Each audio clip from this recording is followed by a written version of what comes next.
Patrick Cooch from the Carlton Footy Club. You're listening to the Coaches Panel. James Walker here from the Brisbane Lions. Jason Johannesson from the Western Bulldogs. Luke Parker here from the Sydney Swans. It's Rory Sloane here from the Adelaide Crows, and you're listening to the Coaches Panel. Max Orr, Melbourne Football Club. This is Nat Fyfe from the Fremantle Footy Club, and you're listening to the Coaches Panel. The player that lands at number 45 in the 50 most relevant is GWS defender. Turned a little bit midfielder, to be honest. Zac Williams. Interesting pick maybe for some. There is a lot to talk about Big Zac, though. To help me do it, I got Rids on the line. Hello, buddy. Hey, mate, and I'm back-to-back in the top 50. Look at you, mate. Our first back-to-back, almost like a Richmond premiership for 2020. You never know. Well, exactly right. Let's keep focusing on Zac Williams, though, before it turns into the Tiger train of 2020. He is just the 25 years old, and last year was a personal best year for Zac Williams. His highest AFL fantasy score and Dream Team score was against the Swans. It was a 142, while it was just a 1 point increase for his best SuperCoach score, but that was against North Melbourne. Personal best seasonal averages, 92.7 in AFL Fantasy and Dream Team, and he cracked the ton in SuperCoach. He's priced in that format just over $550,000, while he's going to set you back $670K in Dream Team. Rids, he was someone we spoke about a lot last year. He was included in the 50 most relevant, in the mid-30s off the top of my head. And we spoke about him in that article and in that podcast that in all formats, but probably more SuperCoach, given that he's previously averaged 94 back in 2017 and 88 back in 2016. We spoke about him back then being a potential candidate for a season-long keeper. And in SuperCoach and in Dream Team in AFL Fantasy, he certainly became that. I could tell you now, I got this one wrong last year. Massively wrong. Zac Williams went nuts. So, I mean, he proved me totally wrong. I just didn't think he had enough in the ceiling type department and the consistency, to put it both together. But as I said, like with that discount last year, he proved to be an absolute goldmine for those that started him and kept him through the season. Yeah, and look straight out the bat, if you didn't start him last year at his discounted price, why the heck are you starting him now, considering starting him now, without recognising that it was a mistake to miss him last year? Because last year he was phenomenal. 101 in SuperCoach.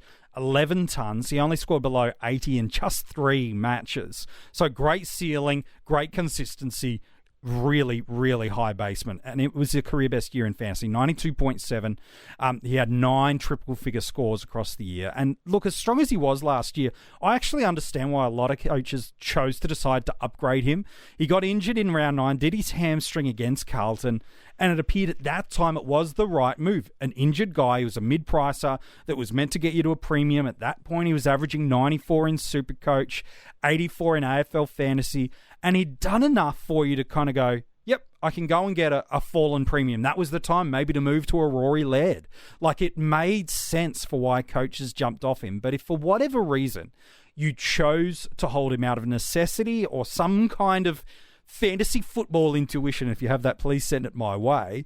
He just stormed home. In the final 11 games of the year, he averaged 103 in AFL Fantasy and Dream Team, 7 tons in that 11-game stretch.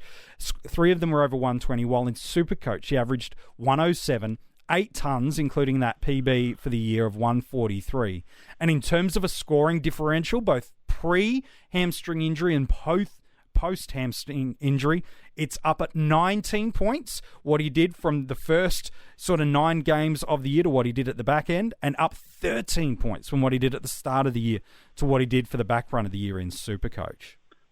Okay, so let's look at the figures, and let's look at game to game, okay?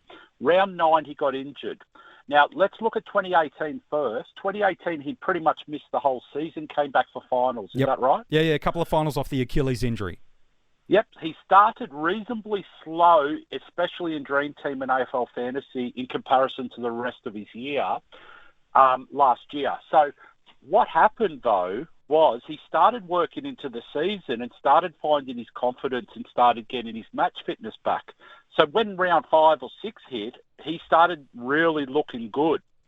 Suddenly he gets that injury in round 9, gives him a little bit of a freshen up. He's already got the match fitness already behind his And away he went after he came back. He went absolutely nuts after he came back from that injury. He was huge. So, if we're going to look at that, okay, we've got to start looking at him as if he's missed 2018, 18 months down the track. We already saw his second half of last year.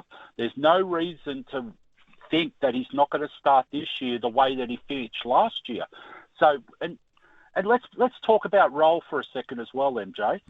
Yeah, I know he played a little bit of midfield in the last 5-6 games. I'm sure you got the figures right there. Yeah, so basically there were so many injuries throughout the GWS season. Matt DeBoer, Josh Kelly was in and out of the side. Callan Ward was out for the whole year. And then it was the injury that happened to Stephen Cornelio in that match against Richmond, where coaches famously even had the captaincy on him, unfortunately, and copped a big donut through there. That's when he moved from playing off the half-back, pushing up through the wings, and actually started to attend centre bounce attendances. For a reference point, from that AFL finals period as well, where he did play through the midfield with no Cornelio, he averaged 91 in finals in Fantasy and Dream Team and 101 in SuperCoach, which for those playing at home is unders what he did for the entire season. So that's amazing, isn't it? So in SuperCoach, he actually looks better at a half-back, and then in Dream Team, he looks better as a mid. So I just think, really, at the end of the day, if you don't have him on your watch list, and I'm talking in the top 3 or 4 options, Yeah. you are absolutely mad, because everything is pointing to a top 3 finishing defenders for 2020. It's one of those guys, isn't it? You can, if you choose to not really look in depth to the information, you go, okay, well, he only scored well because Cornelio is out and Ward's out, and so because of that, he's not relevant. That's not looking enough at the data. He probably, as you suggested, is more relevant for super coaches if he retains that halfback role. And then for Dream Team and fantasy coaches, you'll be desperately keen to see if he's playing through the midfield, because that's where his scoring ceiling picked up a little bit more across through there. So it is interesting at the moment. He is training through the midfield group across the preseason. And the question will be, does he retain that role moving forward into 2020? Because the thing is, you could build a case for both. Because right now in the midfield, yes, Ward and Cornelio are on track to return round 1. You've got guys like Jai Caldwell and Jackson Haitley who are pushing in for midfield opportunities. And there is a vacancy off the wing in Adam Tomlinson. So there is a role for him there. 100%. And so this is the massive, massive thing, bro, is I think he is as good an option as you can get in both of these formats, okay? So the only reason why he's in the 40s is because of all the hype around 3 or 4 others in the defensive line. But this guy should be as hyped as anyone in the defensive line, in my opinion. Now, we're looking at Sam Doherty, okay, who we don't know what happens there, do we? We've had 2 years of injury. I'm not saying that he's not a good option. What I'm comparing him to is a Zac Williams. Yes. So we saw Zac Williams start slow. Every chance Doherty might start slow, especially considering that a Nick Newman has come in and started to fill in that role across half-back. Cade Simpson's still going around. Yep. I'm still not sure where Doherty fits in comparison to a Zac Williams, who has shown us at the end of last year he is primed to go massive in 2020. So, and on top of that, his bye, mate. Look at his bye round. Round 14. Yeah, perfect. Now, round. if you could almost take a punt for 13 rounds, and if you're not happy with him and he's showing a little bit of inconsistency, you can punt him for one of the other guys anyway. Yeah, that's where you make the move over to a crisp. It's where you go get Lloyd if you're choosing to take him on. If Connor Blakely's come out of the gate firing, you can move to him. Luke Ryan, Bashir Hooley. You know, round 13, there's plenty of defensive options, let alone what you could get in round 12. You know, if Dan Houston's proven that we talked about a few days ago in the 50 most relevant that he's firing, go and jump on him. A Shannon Hearn. There is Alex Witherden. You know, there is options aplenty. Even if he doesn't live up to the hype. Because again, just 2 years ago in AFL Fantasy Dream Team, he averaged 83 and 82, while for SuperCoach it was 94 and 88. So even if he does not live up to the lofty heights of the ton in SuperCoach and the mid-90s in AFL Fantasy, the fallback, yes, it costs you and hurts you a little bit, but it's not catastrophic. No, not at all. Okay, so I actually think, and I mean, I've said this many, many times, okay, one of the big things that people forget about Dream Team and SuperCoach and everything else is there can only be one winner pretty much for the whole year. So there can only be one league winner, the Premier, or there could only be one overall winner. So depending on whether you go overall or league, there is still only one winner. So why not grab a guy that you like to watch, that's enjoyable to own, And someone like Zac Williams, when he breaks those lines, It's incredible. I mean, he's outstanding to watch. Yeah, he's clean. He wins the ball on the inside and outside. He takes the game on. Pretty handy, intercept mark as well. He really is a very complete package. And he does add running through the midfield, because I think there's case from him both. He does add a level of X factor to their side. We haven't seen the durability of Josh Kelly that we would have liked. We don't know how Callum Ward's going to go coming back off long-term injury. Canelio and Taranto are long-term stalwarts of that side. Lockie Whitfield's got that outside polish and class. I love seeing Zac Williams push up the ground for GWS. Okay, time for a big call. I haven't had one for a while. Yeah, go. Zac Williams will be the number one defender for SuperCoach for average by the end of 2020. I love a big call. And there is precedent for it. I love that.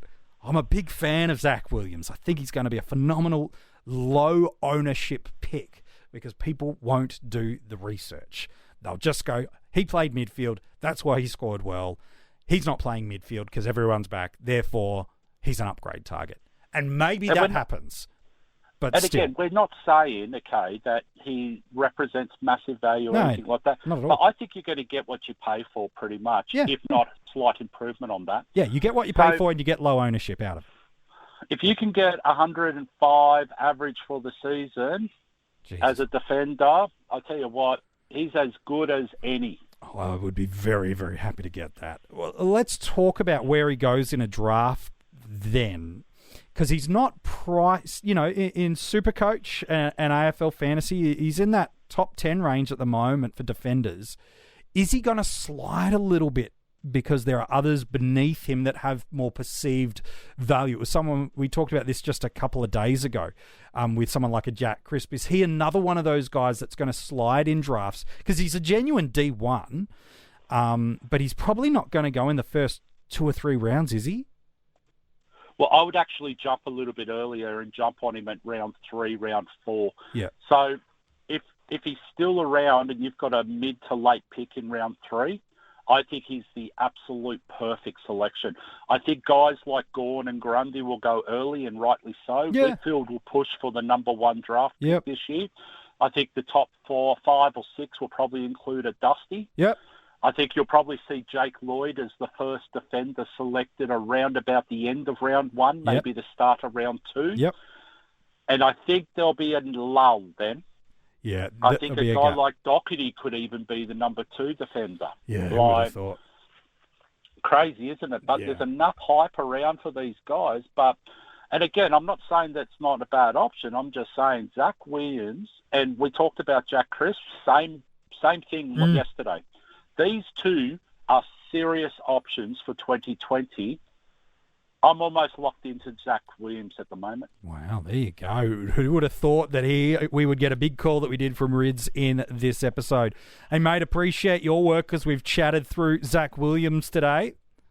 Done easy. If you want to go and check out the article, it is online now at coachespanel.tv. And while you're there, you can check out a whole range of other articles and get the links to join our Patreon army. If you're loving what you get from the Coaches Panel in 2020 so far, you can join the army, support, get exclusive content, and early access to these 50 most relevant podcasts. Yes, they're already on the number 44 and you are not. So make sure you go and check that out. The number 44 one, it is an absolute ripper. You don't want to miss it. And until tomorrow, we'll chat to you soon.